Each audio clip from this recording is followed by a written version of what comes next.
Hi, I'm Femi OK. You're in the stream. I'm Malika Bilal. Today, a recent rise in attacks on migrants is shining the spotlight on racism in Greece. And also calling on the country to examine the growing popularity of a right-wing political party.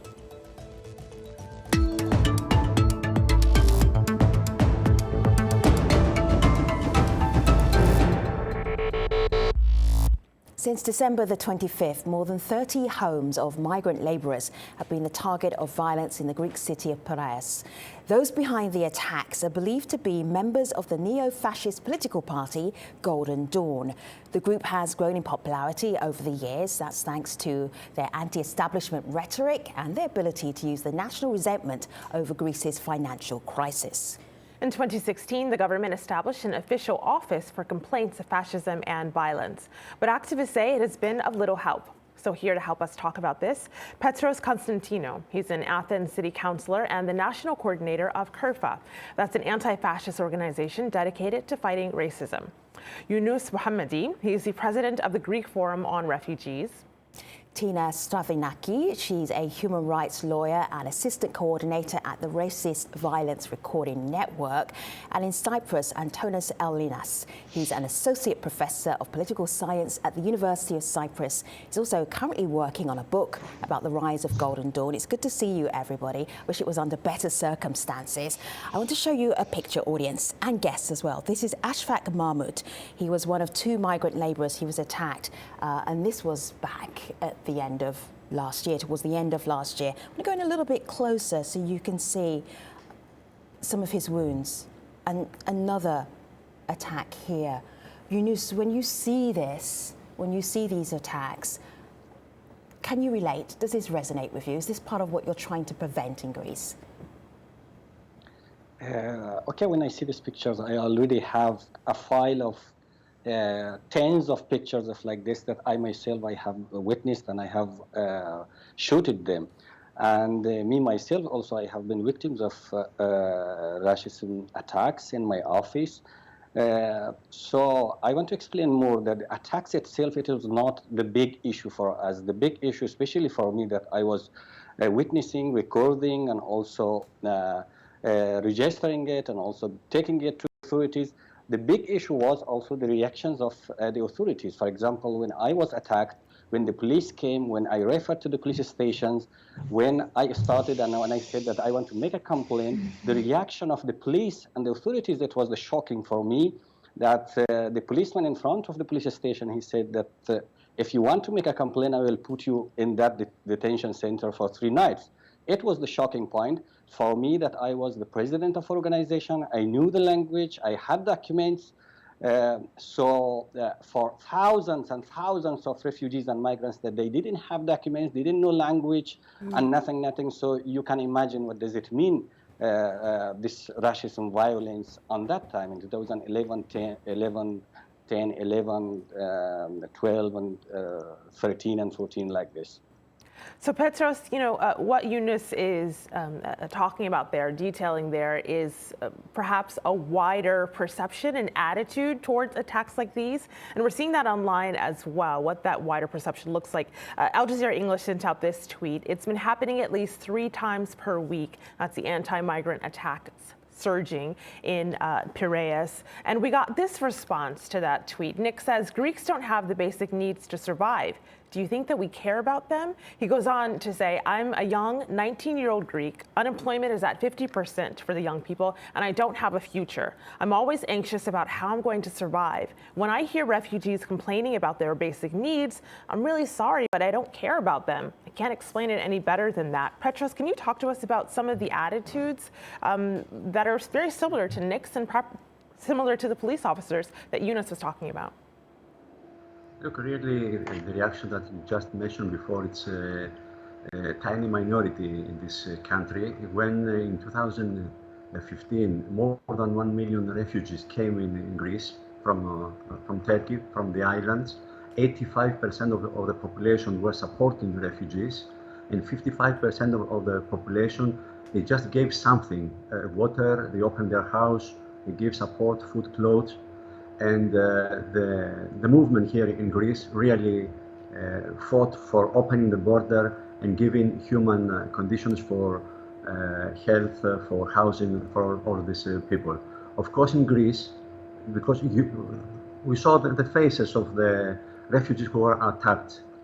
The situation sometimes is much worse. In Greece, we had murders. We had the murders of Pavlos Fissas, a musician, and Shazak Lukman, a Pakistani worker. They were stabbed to death by squads of Golden Dawn. In Greece, racism comes from above, comes from the government, but we have also a neo-Nazi party there that has organized all of these attacks. A lot of attacks that were organized for years, from the period of, I would say, from 2010 to 2013. That's the day that Pavlos Fissas was murdered, and the police and the government moved to a crackdown against the neo-Nazis. Hundreds and more than 1,000 people, they were stabbed, they were attacked. After that, all these attacks, they fell almost to some tenths, and not to the hundreds and the thousands that we had. Most of the attacks in Greece, they were related with the neo-Nazi party of Golden Dawn. They are now on trial. In that period, in 2013, the whole parliamentary group ended in prison because of the murder of Pavlos Fissas. And now we are more than 2 years, they are on trial. The accusation is mentioned, and also for these murders and for hundreds of attacks against the migrants and refugees. So Right. what is important in Greece, we have this neo-Nazi party that it is organizing for years all these attacks. The police was covering all of these attacks. A large part of the policemen, they were members of Golden Dawn, and they were covering their actions. So what Yunus said before, really the Golden Dawn party and all these who are attacking, they were thinking that they have immunity in their actions. So no Because immunity. of, Petros, let me the- just bring in Antonis here, because Antonis, you're working right now on a book about Golden Dawn. So the court cases, people being put into prison, does that mean that Golden Dawn now is shrinking, that their efforts to spread their philosophy through Greece, they're failing?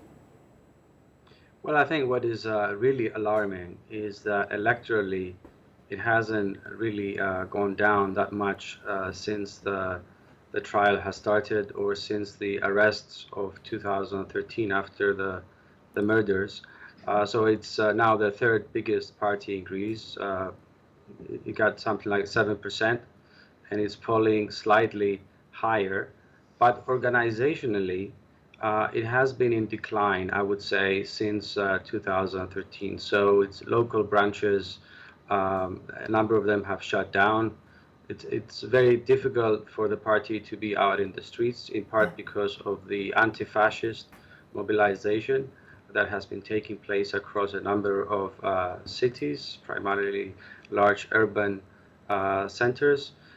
So I think these attacks, recent attacks in Piraeus, are very alarming, and to some extent they are surprising, because this organization is largely in decline. So one would think that this wouldn't be happening. On the other hand, we've seen this happen before. We've seen it happen in 2012, in 2013, very similar attacks by people who are associated with the Golden Dawn, and they're now facing trial for crimes, for nearly killing or killing people. So on the one hand, it's not surprising. We've seen it before. On the other hand, this organization, at least in terms of its infrastructure, seems to be in decline. So it is a bit surprising that we see this in Piraeus at this moment. So Antonis, I hear you there, and of course you are writing a book on this, so I will defer to you as the expert here on whether or not they're declining, but there is a sentiment online that's afraid that they're not. So have a listen to this video comment. This is from Mary. She's a researcher who's also researching Golden Dawn, and this is what she told the stream. Support for Golden Dawn in Greece is very small and has declined since 2012 rather than grown.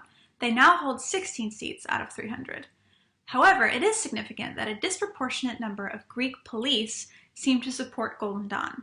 Thus, they could be providing a veil of protection for Golden Dawn-inspired violence.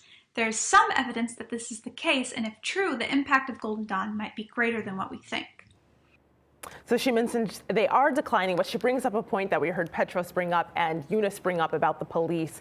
That relates to something in this tweet. This is from Mariana, who says, what seems more dangerous to me is not Golden Dawn's societal influence, as it's clear where they represent and where they come from. What concerns me the most is the way the refugee crisis is used by other parties in the so-called democratic spectrum. She goes on to say, take, for example, the fact that popular high-ranking MPs of the main opposition party in Greece share similar attitudes towards refugees with Golden Dawn. Their rhetoric will have a much more negative impact than Golden Dawn's, and their rhetoric will shape people's attitudes. Tina, what do you make of that? This is wider than just, say, Golden Dawn. Actually, if I may add something to what has been said before, is yes, I mean, attacks have been clearly decreased since the prosecution of Golden Dawn members, and that's why actually the outcome of this trial is so important for the development of group violence in Greece.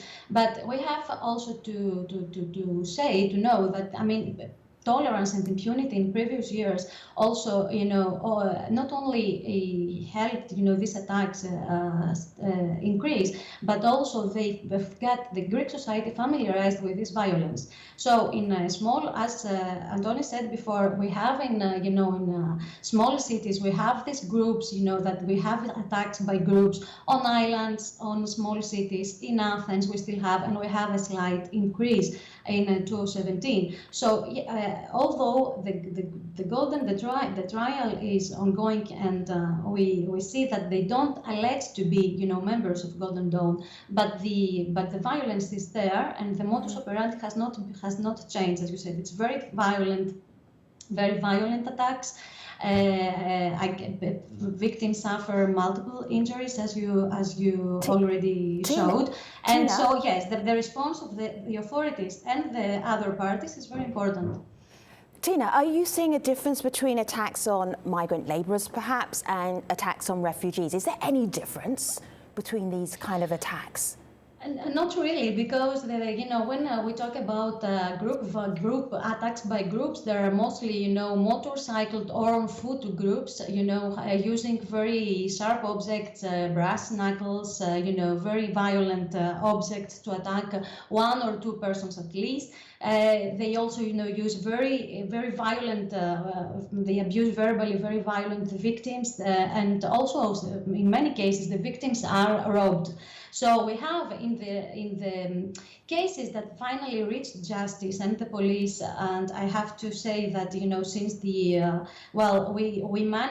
advocated a lot, and we managed to modify the legislation and provide victims with undocumented migrants with the opportunity to have access to the justice, although in practice it's more complicated. You see that finally victims, I mean, it's very difficult for victims to go to the police, since they don't have the support that they need to have as victims of racist violence, as many other victims of other types of violence in Greece right Tina, now. just take a pause for a moment. I want to take our audience back to June 2012, and that was when Golden Dawn had just won several seats in Parliament, and one of those members, Ilias Kasidiaris, participated in a political chat show. It was on Greek television. I want to show you how he handled himself. Have a look. Κυρία Δούρα, αναφερθήκατε σε ένα θέμα προσωπικού, δεν μιλάτε γενικώς και εμφανίζονται σήμερα. Οι οποίοι θα πάνε τη χώρα 500 χρόνια πίσω. Άντε βρε νούμερο, άντε βρε νούμερο. Θα πάμε 500 χρόνια πίσω τη χώρα.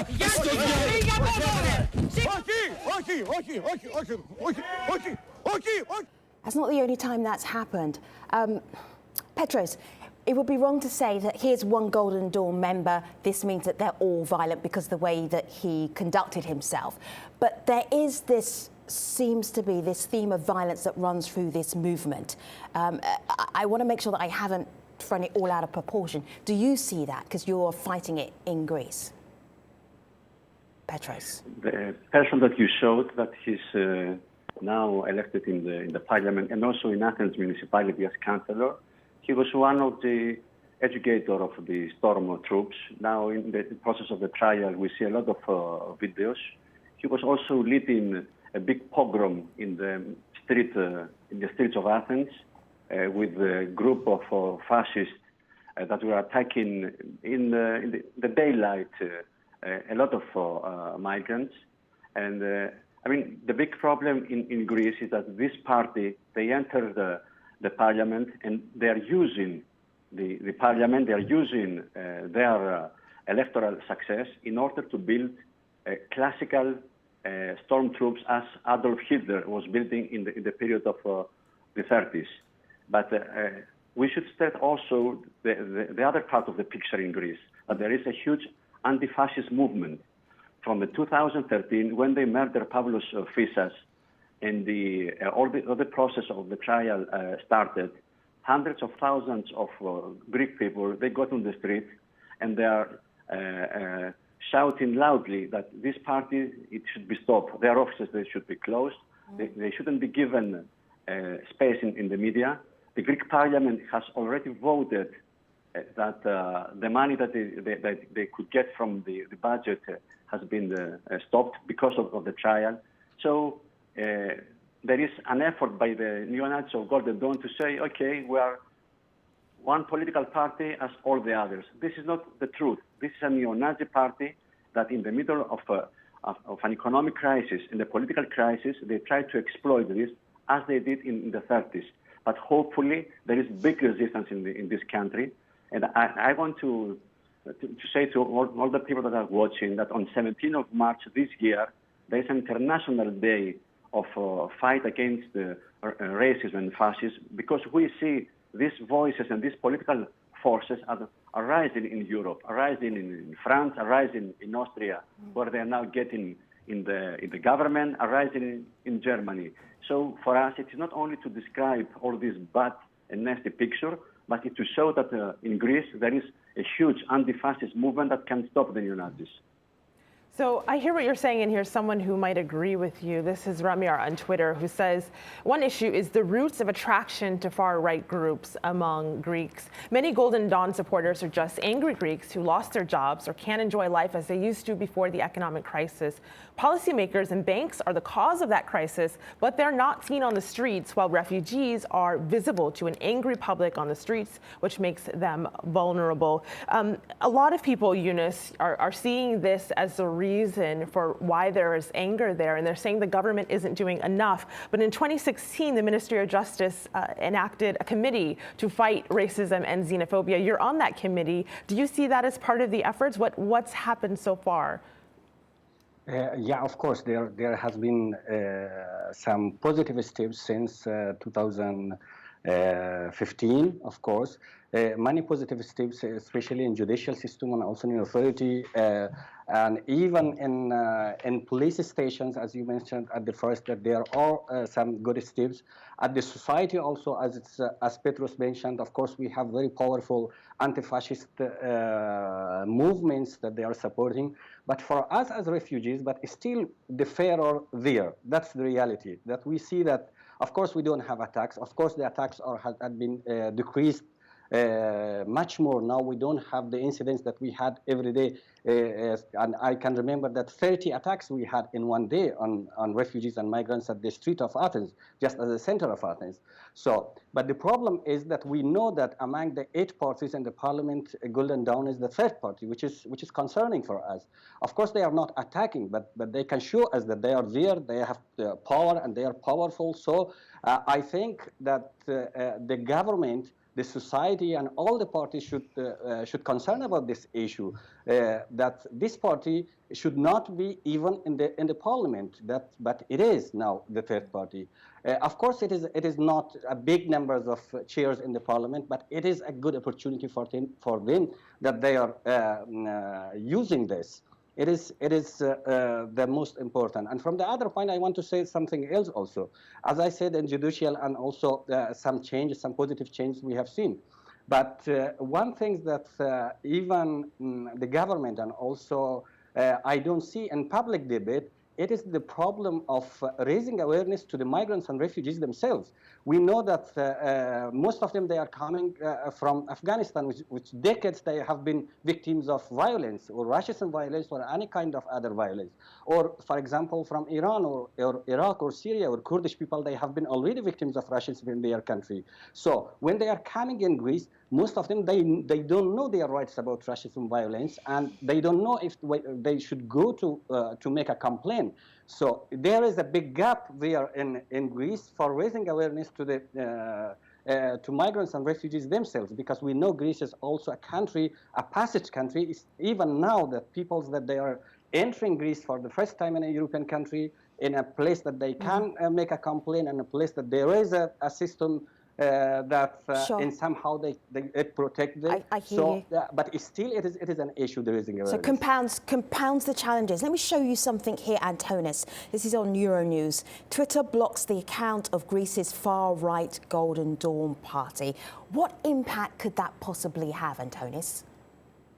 So the Golden Dawn does not have major resources at this point because it doesn't have state funding to communicate with voters through the mainstream media. So it has been using social media quite a bit, both its website as well as the social media. So denying it the possibility to use Twitter is important, but it's also, I think, a very strong signal about what people and what organizations, both national and international, can do to push parties to become more democratic, or to become democratic, or to deny them the possibility to be part of the national dialogue if they're not. So I think it's a big dilemma that democracies face internationally. What should they do with actors that are not democratic, and what kind of tools can they use to combat extremism? So I think Twitter is sending a very strong signal about what can be done, and from that point on, of course, we have to sit down and wait and see what effects this have on the electoral support of these parties. I wonder, though, Tina, if moves like Twitter's to ban the party on that platform will have a backlash. We got this tweet from Marcos, who says, Golden Dawn, the third largest party in Greece in both the Greek parliament and the EU parliament, was banned from Twitter. Anyone who was against third world replacement migration, as he puts it, is an extremist neo-Nazi. To even suggest that Greece is for the Greeks is dubbed streamed by the corporate media and globalist shills. This is actually on the internet, not directly to the stream. But this is a concept that's out there. Tina, what do you make of what he's saying?